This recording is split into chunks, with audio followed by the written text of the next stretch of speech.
Hey guys, it's Mel. I am going to go off on an absolute rant today because that's how I'm feeling. Totally spunky. And that's going to be about music. So I love music. I think that music is very important to humanity. I think that there is so much that we learn from it, that we experience from good music. And so my bone to pick is with the church and with a lot of Christians. And that's this mindset that Christians shouldn't listen to anything except for worship music. That we shouldn't be sad or invoke any other emotions except for happiness and how awesome Jesus and God are all the time, and like that should be our focus. And whenever anything happens in our lives, and if we struggle with something or if we're depressed or whatever, that the solution for that is to listen to happy praise music, and that it's going to change us and it's going to make us feel happy again. And I personally, I don't know, maybe it just works for other people. It doesn't work for me. That is not how I work. It's not how I operate. And most of the time, it actually just makes me really, really angry. If I am struggling and other people come along and they're just like, oh, you just need to feel happier and just rub some Jesus on it and be happy, I don't take that well. It is probably the worst thing that you can do is tell me when I'm upset about things, when I'm depressed about things, that I should be more positive, that I should be happier. I don't know if there's anything else that makes me more angry than that right now. Like, I'm just thinking that's like at the top of the pet peeve list. And so when you are in a church environment, this is something that you come across a lot. And I've dealt with a lot of depression and just darkness in my life, and a lot of people trying to cheer me up. And what I've found is that it is not as effective as having somebody come alongside you and say, hey, I know what that feels like and it sucks, and I'm here with you. And I think that's what is forgotten a lot in the church, is there's so much focus on having praise and worship music nonstop. And you know, that's okay. Like, if you want to do that when you're in the church service, I think that's acceptable, right? Because that's the expectation, that you're going to a worship service to worship God, and that makes sense. But outside of that, in your entire life, you are not going around worshiping God every moment of your day. Like, you are going through stuff, because we are here on this earth and we are struggling and we are going through, we're faced with so much stuff in this world. And Paul tells us, you know, in scripture, that we should count it all joy when we fall into various trials. But I mean, I don't know Paul personally. He didn't tell me this, and we can all interpret things our own way. But I think if Paul were to sit here beside me and we had like a little chit chat, I'm pretty sure that Paul would not come up here and be like, oh yeah, when anything bad happens in your life, you just need to rub some Jesus on it and feel happy inside. I'm pretty sure that Paul would not say that. I think that Paul would actually have a lot more to teach us about suffering, because he went through a lot of it. And he's one of my favorite, you know, characters in the Bible because of that, because of the stuff that he's been through. And I think that's why people have respect for the stories that you read in the Bible, because of the fact that all of those people pour out all of their vulnerability and all of their transgressions and all of the bad stuff, all of the suffering, is what is in the Bible. So it's really baffling to me when people will sit and say that they have biblical logic for only singing worship songs, because even David didn't sing, you know, God, I love you nonstop when he wrote all of those psalms. I think about 70% of them are lament. They either, you know, start that way. They may not all end that way, but there is so much suffering that he went through that he wrote about, and it was in his music. I'm sure that when he played his harp or whatever other old school instruments that he played alongside with those psalms, that all of the music wasn't happy and poppy, that some of it was sad. And I don't know, maybe they had some pretty heavy songs. I don't know. I like to think so. I love like heavy metal and rock music, but there is all kinds of music out there. And you don't have to listen to bad language or, secular music that has content in it that you deem inappropriate.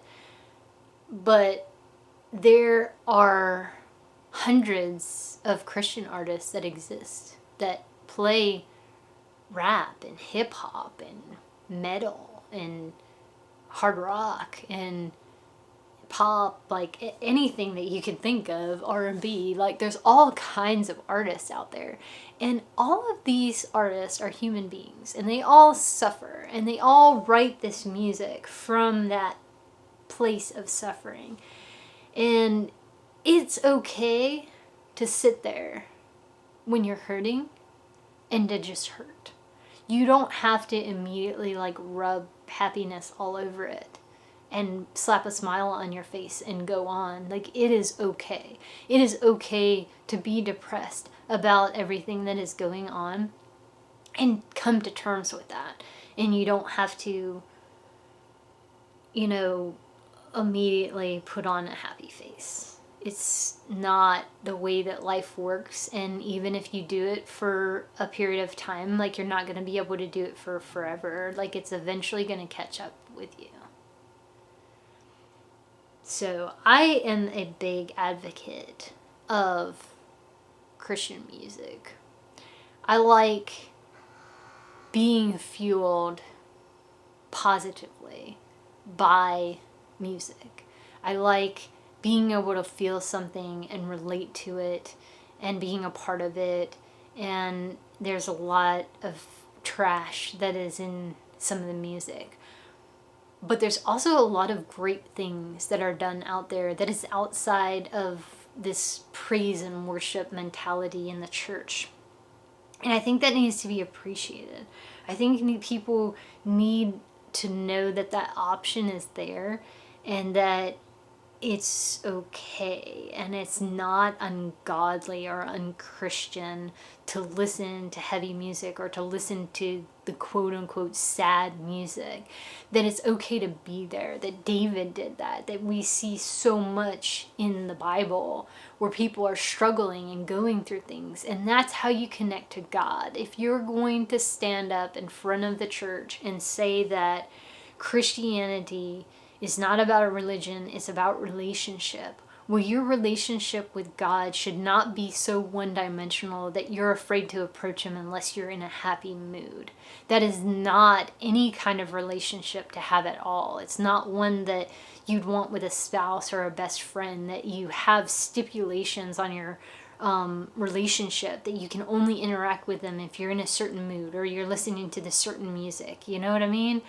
And I think that too often that there's a lot of Christians that are putting people in that kind of box, in that kind of mentality of like, oh, God doesn't want you talking to Him if you're angry or if you're upset or if you're sad. Like, you need to slap on, some happy juice before you go and talk to God. And that's not fair and that's not right.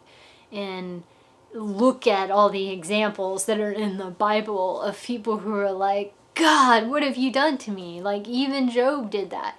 And yes, spending time with God and talking through it may turn your world around, but it's not about singing, oh, Jesus, I love you so much. It's about having that vulnerability and that conversation, that one-on-one, like deep, intimate relationship conversation with God that turns the tide on your mood.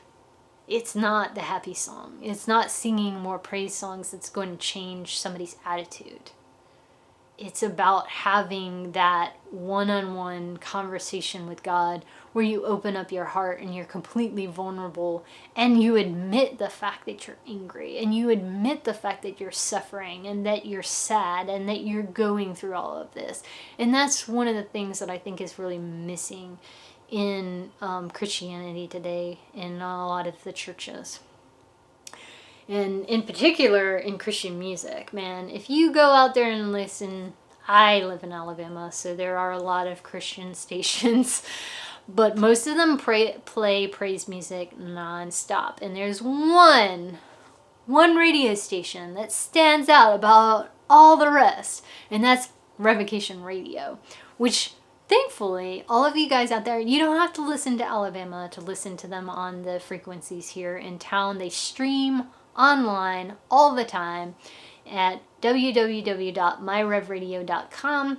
So if any part of this, kind of resonates with you, and if you're one of those people that listens to worship music all the time and you're afraid, you don't want to listen to secular music, you have, kind of isolated yourself and you're trying to find things that are not contradictory to your values, that music that doesn't have foul language in it and stuff like that, and you don't know where to look, go and check out Revocation Radio, because they play everything. They play, heavy metal, hard rock, R&B, rap music, hip hop, pop. There's all different facets of music, but everything that they play is going to have a good value and no foul language behind it. And on top of that, if you're looking for something Christian, the DJs are phenomenal, and they talk a lot, and they're sharing Bible verses, and they're interacting in that regard, praying for people. Like, it's a great community to be a part of. But again, exposure to music that is outside of that realm of like, okay, rah Jesus. And that's great, and it has its place, especially in worship, in the church. But it is not the Band-Aid for everything in our entire lives. And sometimes when we're suffering and we're going through something, we want somebody to relate to us in that state of suffering. Not have somebody come and tell us not to suffer anymore and just be happy. No bueno. Anyway, that's my rant. Go and check out Revocation Radio if you haven't before. And let me know in the comments if I have just absolutely upset everybody's apple cart. I don't know. I told you I was feeling spunky today. This is what happened. Thanks for watching. See you next time.